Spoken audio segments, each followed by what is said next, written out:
नमस्ते जी। मैं जेके farming and Carol breeding से बोल रहा हूँ। मैं गुजरात आनंद से बोल रहा हूँ। मेरा नाम जिगर पटेल है और मेरा जर्सी गाय एंड एचएफ काऊ का डेयरी फार्म है। हमारा हम ब्रीडिंग पे काम करते हैं बेसिकली। सो बेसिकली अच्छी क्वालिटी की काऊ को हम फार्म पे रखते हैं, तो उससे क्या हमारा मिनिमम काऊ पे हमारा ज़्यादा मिल्क होता है। आज मैं आपको एक लाइक तो थोड़ा सा वीडियो दिखाऊंगा कि कैसा फार्म है, कैसे हम काव को रखते हैं, कैसे उनका पानी का पीने का सिस्टम है, कैसे उनको हम खिलाते हैं, क्या खिलाते हैं, और उसका काव डंग जो क्लीनिंग है वो कैसे करते हैं। बस ये छोटा छोटा आपको मैं दिखाऊंगा आपको। हम खाने में उनको सिर्फ 4G बुलेट सुपर नेपियर है जो हमारा है वही हम खिलाते हैं। दूसरा हम कुछ भी नहीं खिलाते हैं, सूखा चारा नहीं देते और दाना, दैट्स इट। हाँ, 4G बुलेट सुपर नेपियर जो भी ग्रीन फोडर है वो 24 आवर्स उनके सामने रहता है बस। तो वो कम नहीं होता है, उनको जितना खाना होता है वो खाती है और वो फिर घूमती है, बैठती है जैसे अभी बैठी हुई है। और ये पूरी लॉकिंग सिस्टम है। काऊ को लॉकिंग करने के लिए हम इंडिविजुअल काऊ को इंडिविजुअल लॉक कर सकते हैं। अगर किसी भी काऊ को कुछ परेशानी आती है या उनको कोई के कोई ट्रीटमेंट करनी है या उनको कोई दवा ववा पिलानी है तो हम इंडिविजुअल लॉक करके इजीली कर सकते हैं। इजीली हम ईआई भी कर सकते हैं उनके लॉक करके, तो बहुत इजी पड़ता है ये सिस्टम हमको। और जो ये आप काऊ देख रहे हो उसके पीछे जो बेडिंग है वो सिर्फ उनके गोबर की ही बेडिंग है, उसमें कुछ नहीं है।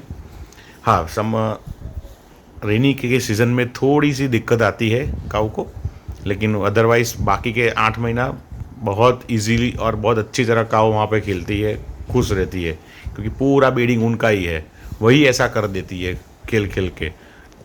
सो मेरे को ये ज़्यादा पसंद है, इसलिए मैंने हाफ शेड में ऐसा रखा हुआ है, हाफ शेड में ऐसा और कंक्रीट किया हुआ है। ये जर्सी काऊ के WWS वर्ल्ड वाइड शायर के डैंडी बुल के बच्चे हैं ये। यस, जर्सी काऊ।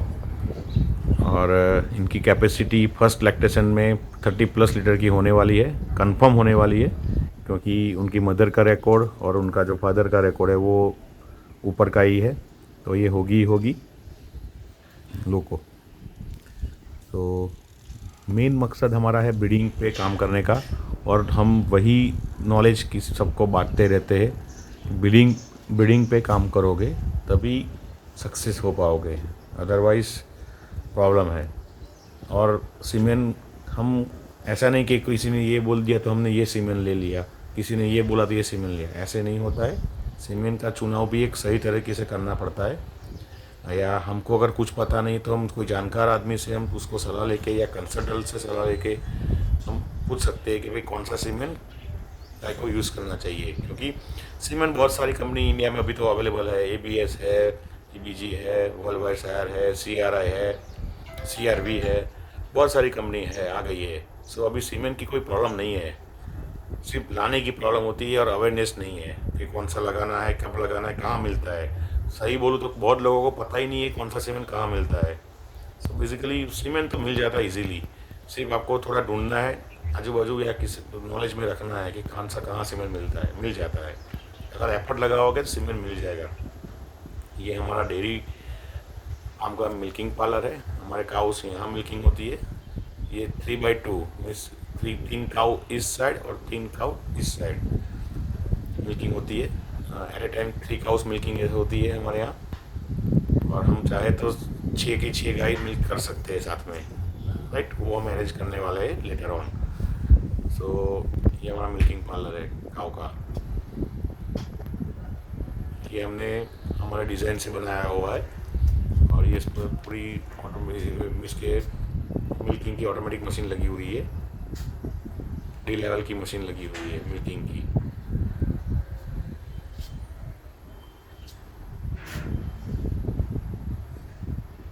ये इससे हम कोई बहुत इजी पड़ता है मिल्किंग करने में, और कोई भी आदमी या कोई भी अकेला आदमी आराम से सभी गाय को मिल्किंग करके निकल जाता है। दिक्कत आती नहीं है। सो बहुत इजी पड़ता है ये मिल्किंग करने में। सो इसलिए हमने ये पूरा मिल्किंग का सेटअप बनाया हुआ है देख के। और इसमें ज़्यादा खर्चा भी नहीं है, सही बोलूँ तो। ये जो ऊपर का सिस्टम जो लगा हुआ है वो 45,000 में मिल जाता है आनंद से, राइट। और जो डी लेवल की जो मशीन है वो भी मिल जाती है आपको, मिल सेकेंड हैंड 50,000 में मिल जाएगी, 60,000 मिल जाएगी। नई लेने जाओगे तो 1.25 लाख या 1.25 लाख के समथिंग आती है कोई, राइट। ये हमारी हम जो हमारा गाँव का फीड है हम यहाँ पे स्टोर करते हैं अंदर। ये स्टोर उसकी स्टोर रूम है ये। इसमें ही मिल्किंग मशीन का मेन इक्विपमेंट है, सब कुछ इसमें रहता है। ये जो शेड है, हमने जो शेड बनाया है उसकी सेंटर हाइट है वो 26 फीट है और बॉटम हाइट है वो 13 फीट है, 13 फीट है। वैसे ये शेड बनाया हुआ है हमने। ये हमारा पूरा फार्म है ये। इसमें हमारा जो नेपियर है यहीं पे वो हम काट के खिलाते हैं और हमारा नेपियर सब बहुत सारा लगा हुआ है तो हम वहीं से आता भी है जो हम सेल करते हैं। हम डंठल भी सेल करते हैं।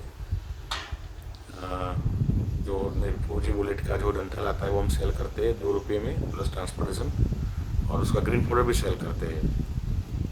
तो ये पूरा डेयरी फार्म है हमारा। हाइट आप उसकी हाइट देखोगे तो आपको पता चलेगा कि कैसे इसको हाइट सेंटर हाइट किया हुआ है। और ये हाइट का सबसे बड़ा फ़ायदा है एयर वेंटिलेशंस। काऊ को यहाँ पे गर्मी बहुत कम लगती है क्योंकि हाइट ज़्यादा है, इसके हिसाब से पूरा वेंटिलेशन अच्छा रहता है फार्म का। और गोबर की भी कभी भी कोई स्मेल नहीं आती है फार्म पे। ये पानी का बाउल है, ये बाउल पूरे फार्म पे हर जगह पे ऐसा मेंटेन किया हुआ है। काऊ को कहीं भी जाए काऊ पानी पी लेगी इजीली। और जो गोबर हम जो निकालते हैं वो गोबर हमारा स्क्रैपर मैन्युअली भी निकालता है आदमी और ट्रैक्टर से भी निकाल सकते हैं। ऐसे ये सब कुछ पूरे फार्म की डिज़ाइन की हुई है। ये फार्म की जो डिज़ाइन है वो ऐसी है कि आप कम लेबर में पूरा काम कर सकते हो। मेरे ये फार्म पे एक ही लेबर है और एक मेरा आदमी है, मेन आदमी, जो मैं और वो मिल्किंग नहीं करते हैं। जब मैं नहीं होता तो वही मिल्किंग करता है, वरना कोई नहीं करता है। अदरवाइज़ लेबर हमारे पास एक ही है इसके लिए। पूरे फार्म पे लेबर हमारे पास है ही नहीं, ज़रूरत ही नहीं है क्योंकि काऊ को हम लेबर रखने की कोई आवश्यक पड़ती ही नहीं हमको। इजीली काऊ खुद पानी पीती है, खुद खाती है। बस हमको मेंटेन क्या करना है, क्या टाइम पे चारा डालना है, टाइम पे पानी का देखना है, क्लीनिंग करना है। बस वही के लिए उसके लिए हमको लेबर चाहिए, वरना लेबर हमको ज़रूरत पड़ती नहीं इसमें। और वही ये फार्म को यही मेंटेन करने की ज़रूरत है कि भाई आप ऐसा फार्म बनाओ कि कम लेबर में आपका काम हो। कम लेबर रखने से प्रॉब्लम नहीं है, लेकिन लेबर सफिशिएंट होती ही नहीं है कभी। लेबर को हम बोलेंगे पानी पिलाया, हाँ सब्जी पिलाया। लेबर ने बोला खाना खिलाया, हाँ खिलाया। वो हाँ ही बोलेगा, ना तो कोई बोलता ही नहीं है। सो लेबर को माइनस करते हैं हम। अच्छा लेबर रखो, कम लेबर रखो और अच्छा काम करो। ये पूरा देख रहे हो, ये सब कुछ 4G बुलेट सुपर नेपियर ही लगा हुआ है। यहीं से हम काट के हमारे गाय को खिलाते हैं। सो हमको दूर जाना भी नहीं पड़ता। और हमारे पास दूसरा बहुत सारा लगा हुआ है, 350 एकड़ में हमने लगाया हुआ है ये। सो चारे की तो हमारे पास कमी नहीं है खिलाने के लिए।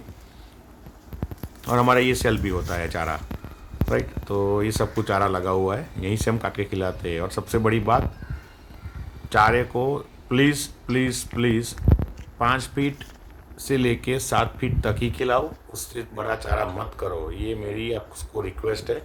ज़्यादा बड़ा चारा करने में प्रॉब्लम है। सो आप चारे को 5 फीट या 7 फीट पे ही खिलाओ।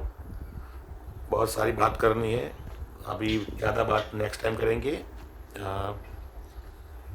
Thank you for watching JK farming and cattle breeding से, एंड गुड बाय।